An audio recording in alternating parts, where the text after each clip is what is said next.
মাটি দিয়ে প্রথমবারের মতো আমি ঈগল বানানোর চেষ্টা করেছিলাম।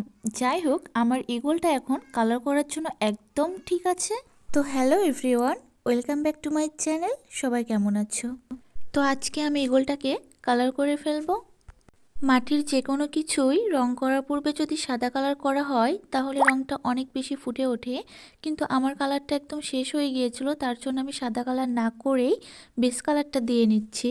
প্রথমেই আমি লাল খয়েরি কালারটা দিয়ে নিচ্ছি। মাটি দিয়ে কিছু তৈরি করা বা রং করার ক্ষেত্রে আমার আসলে কোনো অভিজ্ঞতাই নেই, আমি শখ করে বানাই।